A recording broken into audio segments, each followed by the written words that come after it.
Dan di sini ada bathtubnya, dan gue suka banget bathtubnya itu tipikal yang nggak nempel ke tembok, jadi kan kesannya mewah gitu ya.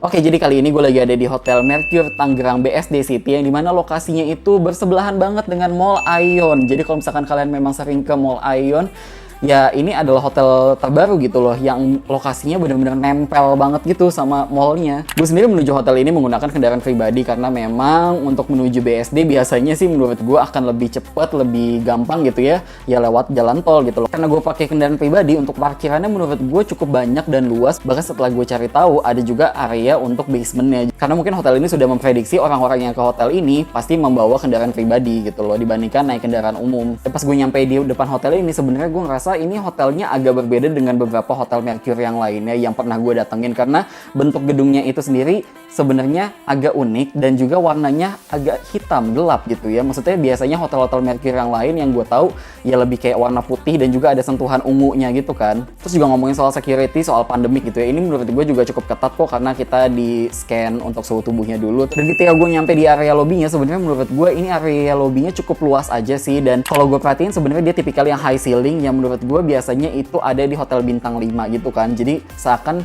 ya makin terlihat lebih mewah gitu loh kalau misalkan ceilingnya tinggi gitu. Nah, memang di sini untuk area lobby lounge-nya, untuk area kursi-kursinya juga cukup banyak. Dan ketika gue nyampe memang lagi ada satu antrian, tapi nggak terlalu lama banget. Nah, pas gue check-in, ya udah gitu aja sih prosesnya, cuma kasih KTP. Sebenarnya diminta deposit 300.000, tapi gue minta di close aja. Terus juga, tapi pas gue check-in ternyata kamar gue belum ready. Jadi pas gue datang jam 2-an, itu ternyata baru ready-nya pas gue nyampe ke kamar itu jam 2.30-an. Nah, tapi di sela-sela itu gue dikasih welcome drink. Nah, itu welcome drink-nya bisa pilih sih mau kopi, teh, atau jus. Dan ngomongin soal desain lobbynya ini sendiri, menurut gue lebih ke arah modern kontemporer aja sih gitu loh. Dan kalau misalkan gue perhatian gitu ya sekeliling area lobbynya, menurut gue segala-galanya tuh ada di area lobby semua gitu loh, mulai dari ya untuk resepsionisnya, untuk area breakfastnya, restorannya gitu, terus juga untuk area ballroomnya atau meeting room gitu, terus juga untuk poolnya juga di area lobby, terus gymnya juga di situ. Jadi semua hal-hal tuh lengkap di area lantai dasar sebenarnya. Dan kali ini gue lagi ada di tipe kamar namanya Privilege Room dengan harga 1,3 juta per malam, belum termasuk breakfast.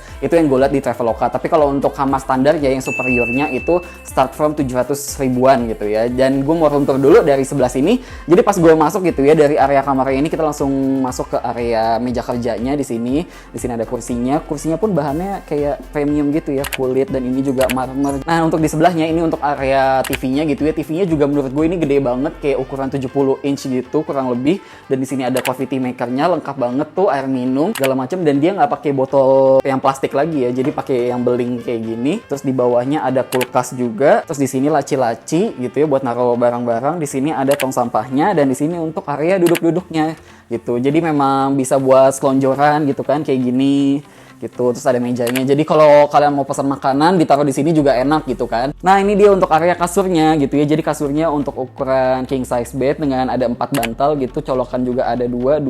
Di sini kalau gue perhatiin desainnya itu juga unik nih. Lampunya bulat-bulat gitu ya. Di sini ada telepon, ada mejanya juga, dan sini pemandangannya lebih ya memang pemandangannya ke tanah kosong gitu sih. Mungkin gedung yang mau dibangun sebelah sini nanti. Dan sini yang gue suka adalah kacanya tuh gede banget ya, dari atas sampai bawah. Jadi ini jendela tuh kayak cahaya masuk semua gitu. Nah, jadi di belakangnya sini tuh ada pembatas gitu ya antara kasur dan belakangnya sini. Nah, ini untuk sisi lain di area kasurnya gitu ya. Jadi sini ada lukisan-lukisan. Ya nggak polos-polos banget lah ya. Di sini juga makanya temboknya kayak typical unfinished, tapi ini sebenarnya wallpaper sih kalau gue perhatiin gitu ya. Ini dia untuk area semacam luggage room-nya gitu. Jadi kalian bisa naruh koper.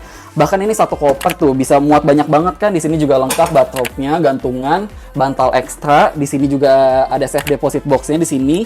Dapat sendalnya 2 gitu.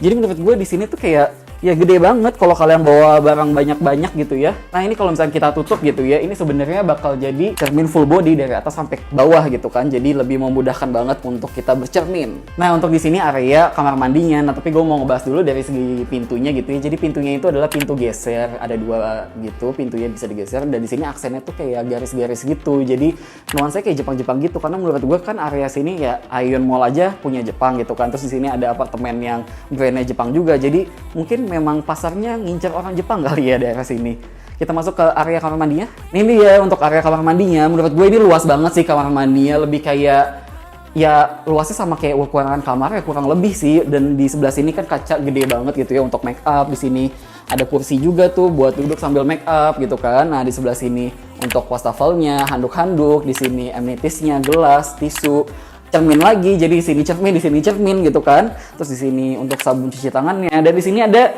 bathtubnya. Dan gue suka banget bathtubnya itu tipikal yang nggak nempel ke tembok. Jadi kan kesannya mewah gitu ya.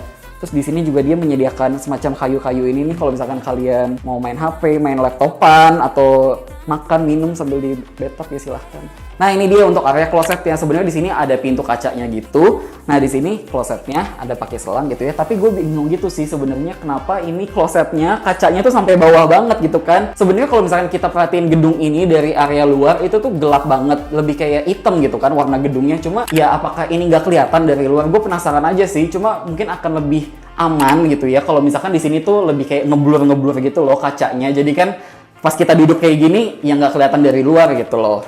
Terus di sebelah sini ada tisunya juga. Nah baru di sini untuk area shower roomnya. Shower roomnya juga pakai pembatas pintu kaca kayak gini. Ada yang nempel, ada yang pakai selang juga. Dan di sini ada jendela kecil yang dimana kita bisa ngintip ke Mall Aeon. Sila kita mandi sambil ngeliatin Mall Aeon ada apa gitu ya. Dan mungkin itu aja sih room tour untuk kamar tipe privilege ini. Dan kita langsung masuk ke penilaian selanjutnya. Kita langsung masuk ke soal kesimpulan kamar. Sebenarnya ketika gue mau konekin wifi di sini gitu ya, ternyata wifi-nya itu nggak pakai password. Jadi ya langsung connect aja gitu. Terus untuk soal kecepatan wifi sebenarnya semuanya aman aja, nggak ada masalah. Dan sebenarnya TV untuk di kamar gue ini di sini tuh ada colokan HDMI. Gue iseng aja gitu kan nyolok ke laptop gue, tapi ternyata setelah gue ya oprek-oprek itu ternyata nggak bisa connect. Ya nggak tahu kenapa sih, gue kira itu bisa berguna gitu kan colokan HDMI-nya. Terus untuk soal hair dryer dan setrikaan itu nggak disediain di kamar privilege ini, tapi kalian bisa request. Dan juga nih kalau misalkan kalian lihat di video room tour tadi gitu ya, kalau misalkan kalian lihat di situ ada botol minum yang sebenarnya bukan pakai botol plastik, botol beling gitu kan. Nah sebenarnya itu tuh bisa di refill. Nah tapi gue tuh baru tahu hal itu ketika gue nanya ke resepsionis, ini minumannya bisa di refill nggak ya? Oh bisa, ternyata di dekat lift itu ada dispensernya gitu loh. Jadi kalian bisa isi airnya lagi di sana gitu kan. Cuma di sini di area kamarnya tuh tidak diinfokan gitu loh. Apakah ini bisa di refill dan refillnya itu di mana? Itu nggak ada. Jadi makanya gue pun itu hasil keisengan gue nanya ke resepsionis kan. Tapi menurut gue dengan adanya refill minuman itu hal yang bagus sih, karena bagi gue yang suka minum banyak gitu ya, itu ya jadi sebuah keuntungan daripada cuma dikasih botol minum kecil 2 gitu kan, ya itu langsung habis sehari sih, gue kurang banget pasti. Terus ngomongin soal kebersihan kamar, menurut gue semuanya aman-aman aja, nggak ada masalah. Terus juga ngomongin soal channel TV, sebenarnya semuanya aman, lancar, tapi mungkin menurut gue di channel TV di kamar gue ini, gue nggak tahu sih apakah di semua kamar atau di kamar gue doang, tapi itu tuh channel HBO atau Fox Movies ya itu nggak ada gitu loh. Jadi di sini Fox-nya pun juga cuma ada Fox Action atau Fox Live ya gitu-gitu. Terus juga ngomong soal air panas, semuanya aman aja, nyala, dan pas ketika gue nyalain air panasnya itu nggak pakai loading dulu, langsung nyala air panas gitu kan. Lanjut ke soal in-room dining. Sebenarnya ketika gue nginep di hotel ini gue sempat pesan in-room dining, makan di dalam kamar gitu ya. Yang pertama gue pesan king crown, terus juga pesan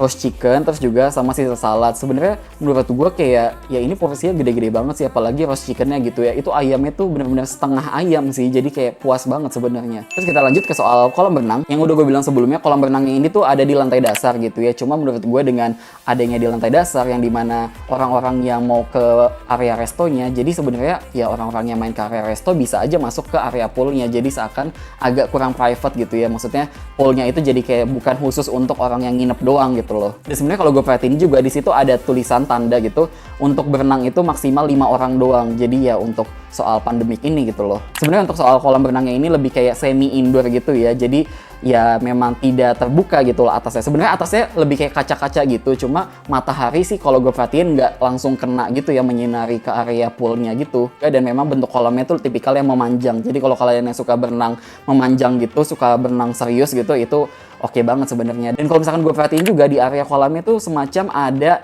area jacuzzi gitu. Tapi entah kenapa itu kayak nggak nyala, atau mungkin bisa request bisa dinyalain gitu ya. Cuma gue nggak tahu sih karena gue nggak berenang. Lanjut ke soal fitness center. Fitness center ini sendiri juga ada di samping area gym, tapi dia tuh kayak naik ke atas tangga dulu. Dan menurut gue area fitness centernya itu sendiri jadi kayak unik aja gitu loh. Soalnya itu kayak istilahnya kayak di rumah panggung atau di rumah pohon gitu ya istilahnya. Nah di situ juga pemandangannya ya ke arah Mall Aeon sih gitu, kaca-kaca. Dan di situ sebenarnya ada juga tulisan maksimal cuma bisa 2 orang, karena kan area fitness center itu sendiri nggak terlalu gede, nggak terlalu luas, jadi ya daripada rame-rame gitu kan 5 orang tiba-tiba di dalam ruangan kecil kayak gitu, jadinya makanya cuma bisa 2 orang doang. Dan untuk masuk ke area fitness center itu sendiri harus pakai kartu akses. Jadi maksud gue kalau orang yang nggak nginep di sini nggak akan bisa masuk ke area fitness centernya. Lanjut ke soal breakfast atau restoran. Untuk breakfast yang ini sendiri sebenarnya di area restoran gitu ya. Jadi bukan kayak beberapa hotel lain yang pernah gue nginepin pas lagi masa-masa new normal kayak gini. Biasanya kan mereka nganterin ke kamar gitu, dan biasanya tipikal yang nganterin ke kamar tuh pasti ya udah cuma bisa mesen 1-2 menu doang dan nggak bisa nambah gitu kan jadinya. Nah kalau misalkan ini sebenarnya sistemnya itu adalah buffet, tapi buffetnya itu ada orang-orang yang ngejagain gitu loh di setiap station ya. Jadi misalkan kita lagi ke station telur-teloran atau ke station roti-rotian gitu, ya udah kita tinggal nunjuk aja mau ini diambilin. Tapi kalau untuk pilihan menu makanannya nggak terlalu banyak sih, cuma kan karena memang ini sistemnya ya buffet yang dijagain gitu, jadi ya sebenarnya kalian bisa nambah lagi kalau misalkan kalian belum kenyang gitu kan, dibandingkan tipikal yang ya udah cuma bisa pesan ala kadarnya.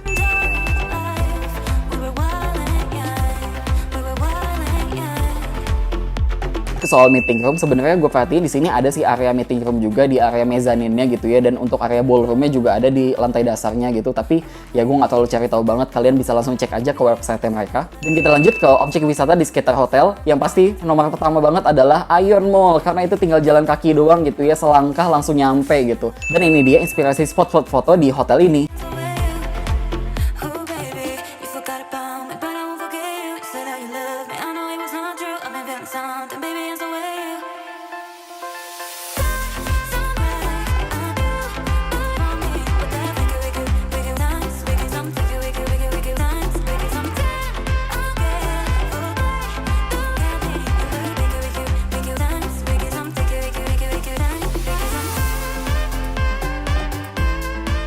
Dan kita masuk ke soal kesimpulan. Sebenarnya kalau ngomongin soal desain, gue suka banget sama kamar privilege ini karena bentuknya unik dan nggak kayak hotel bintang 4 yang lain-lainnya, dan terkesan mewahnya tuh berasa banget gitu loh. Tapi memang untuk tipe kamar privilege ini kan nggak terlalu murah banget gitu ya, 1,3 jutaan. Nah kalau misalkan tipe yang standarnya itu 700 ribuan ya, kalian bisa juga. Kalau menurut gue, kalau gue lihat di website mereka itu juga cukup menarik sih, maksudnya nggak polos-polos banget gitu loh untuk desain si kamarnya itu ya. Dan mungkin itu aja sih untuk penjelasan hotel kali ini, dan makasih udah nonton.